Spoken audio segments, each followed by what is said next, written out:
centuries ago, 3 young earthlings were transported from their native lands to my faraway world.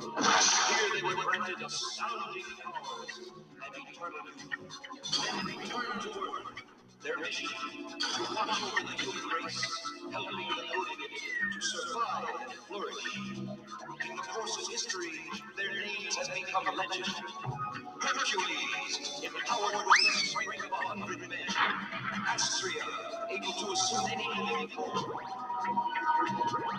Mercury, the amazing athlete who can match the speed of light. Working together with me, Sentinel 1, and my maintenance robot, Mo. These teenage guardians form the greatest team the world has ever known. The Space Sentinels.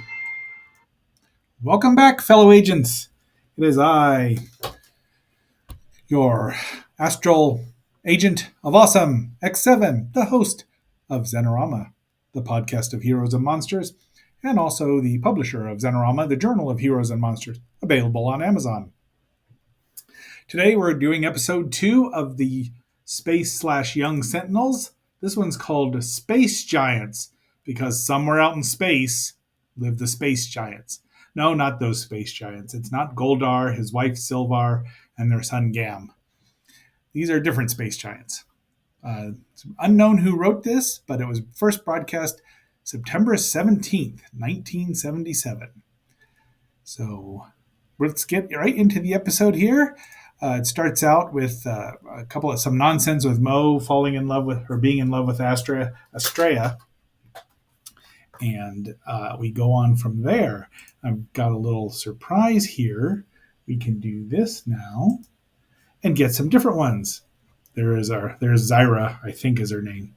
Let's skip ahead here. Well, we're going to skip about 2 minutes past all of Mo's stuff, and the robots, the space giants, appear. Now, what's wrong with you, Louie? Something out there spoking you?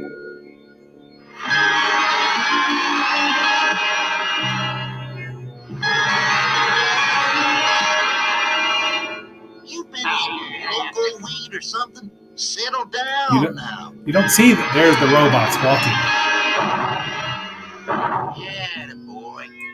So our first shot, which of course you can't see because this is not a cartoon, or not one I'm reviewing, is of an old man and a donkey. Who the donkey's smarter than the old man, of course. I suppose he's a grizzled old prospector from the wild, wild west, but we'll just never know. And now they've disturbed the. Let's see here. Here we go. Flip, we're liable to have a disastrous quake on our hands. Then let's get going. S1, prepare to launch. I don't like this at all. Earthquakes give me the shakes. So they launch out of tubes, vacuum tubes, I would assume. Hit it, S1. Once again, proving Astrea is generally the leader of the group. But they're all, but there's only 3. What are they going to do? So off they go, and then they find these tracks. I mean, they're huge. In length and 1 meter deep, with a stride of 9 meters. Please advise. I compute a mass weighing 100 tons, standing 18 meters high. 18 meters? Why, that's as tall as a 6-story building. Then they should be a cinch to spot. Yes, it's stopping them that worries me. And off they go. So it's interesting that they use meters the whole time, except that S1 said tons, and I'm sure it was, spelled the Canadian way or the British way, TONNES, metric tons. But they probably didn't know. I mean, metric tons is pretty easy to get to. So off we go after these space giant robots. And Lyra there, or Zyra, I believe. Yes, here we go. We've got a little exposition. Of Earth. Time is short, so I will be brief. I am Zyra. My spacecraft is now in orbit about your planet. There are many hundreds of my people on board, and we are nearly out of fuel. We have detected large quantities of fuel within that structure behind you. Fuel? There's nothing in there but gold. The heavy metal you call gold is the vital element that fuels our ship. We need it to return to our galaxy. That's impossible. How convenient! Now they're at what could possibly be Knoxville or wherever gold. I mean, gold is stored all over the country, but we don't really know. It seems like they're in California, since they talk about a fault. That's why they're racing around. The San Alfonso fault, which, of course doesn't exist on our planet, but that's all right. All right, let's see here. We're going to scoot over to right about there. Oh, and here are the robots going after it.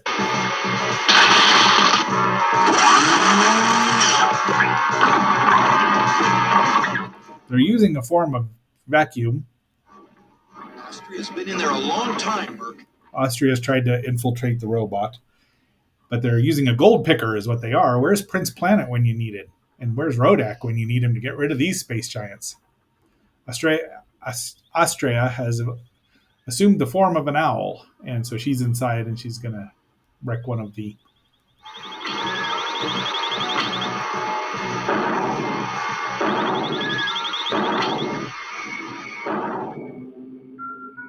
One robot down, 2 to go. She did it, Merc. She turned it off. But they regroup and they pick up the robot with... She didn't think to turn into a mouse or anything. Hang on. I can't move. Me either. They must have used some kind of a stun gun on us. It's not much of a stun gun, really. It's an immobilizing ray. Merc, I think he'd know by now what it was, but then maybe he doesn't. He's the hothead. There's Merc and Astrea flying, but he was looking for a way to get in. Okay, let's creep up to about 12 minutes here. Oh, this is just an interesting sound effect that we get from Mo.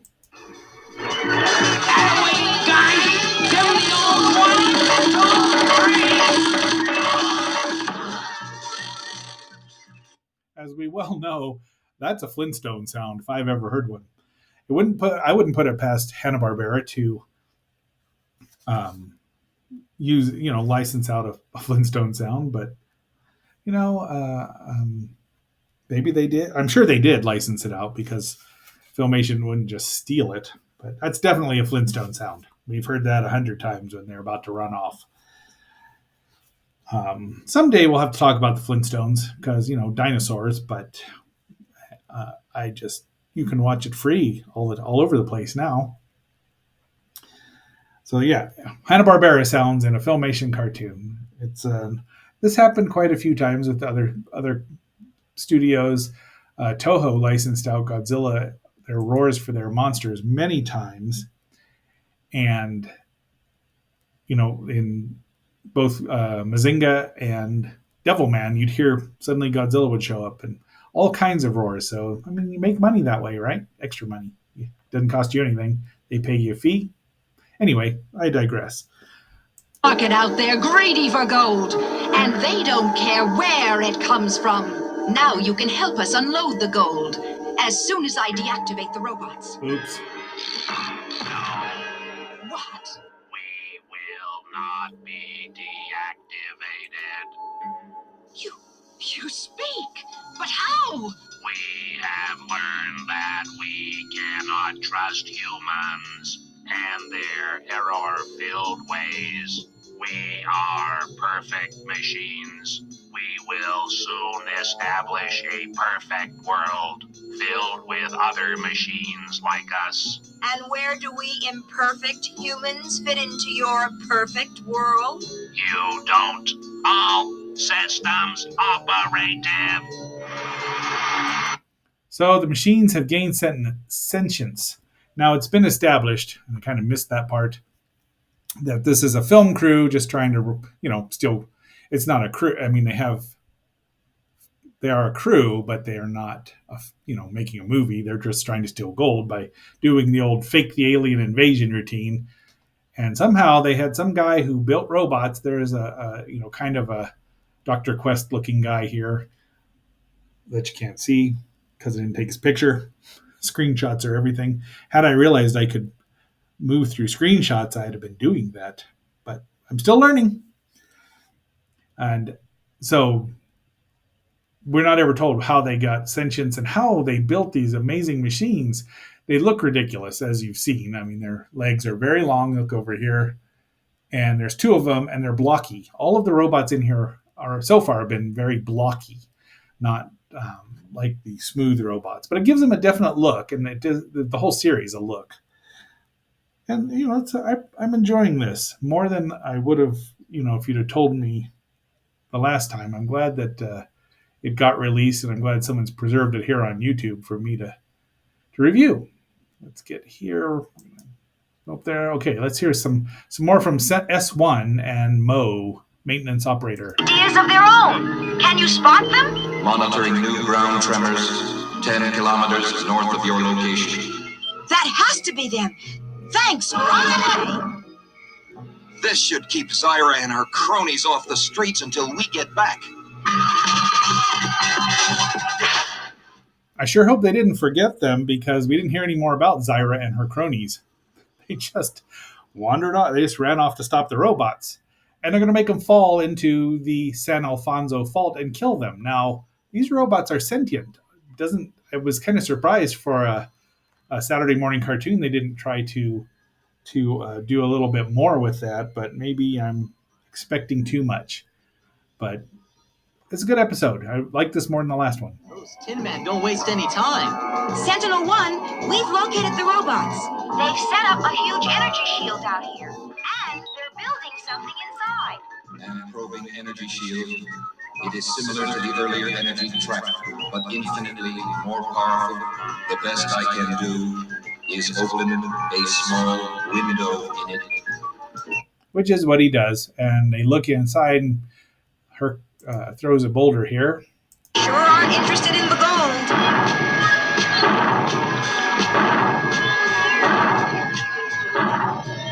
They look like troops marching off to war. That's what worries me. The machines are maintaining a course for the city of Dawson. Once again, I mean, it's flat, so it's like middle California, maybe, in the above San Bernardino. No, that's in the mountains. Anyway, it looks like California if you ask me, but nobody did, which is why I'm doing this, so I can tell people. Yeah, there's Cactus and Bakersfield. It looks like it's above Bakersfield or before Bakersfield.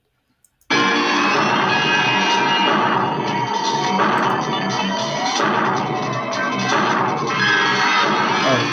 wow, that's just walking.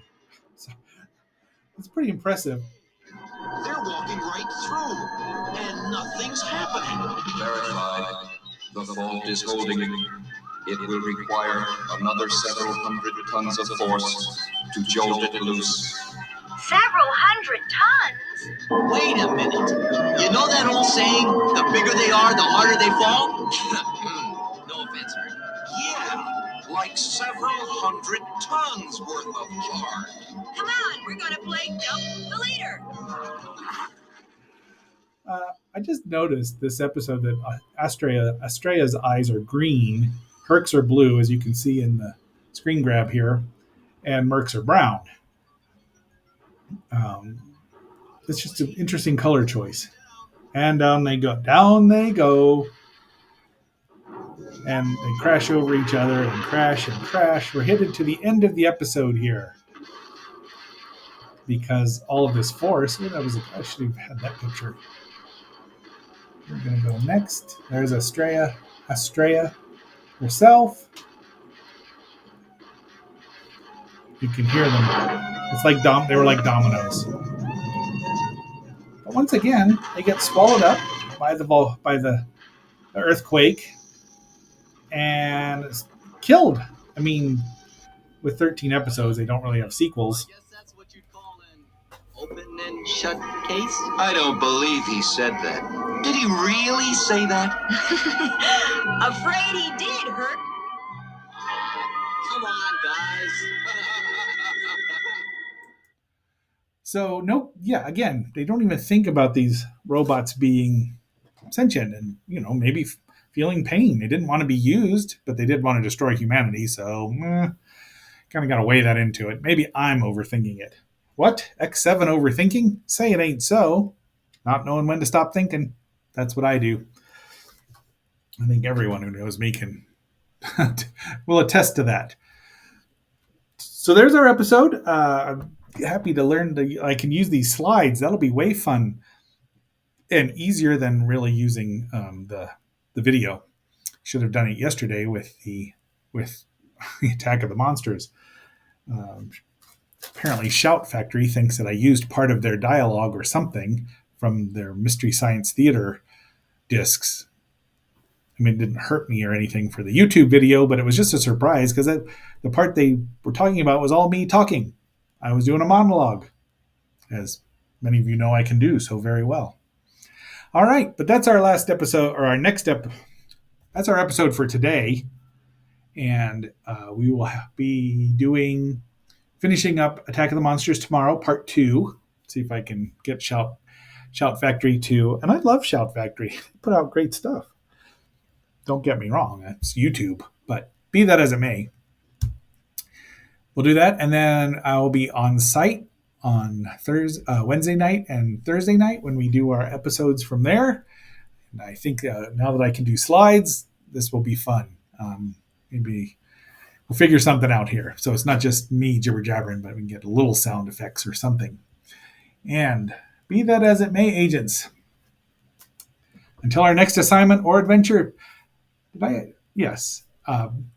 Once again, if you are watching on YouTube, it's a little late to say this, but please watch I would really appreciate it if you watched for a couple minutes. It helps the algorithm and it gets my videos out there. So until our next assignment, this is X7 signing off.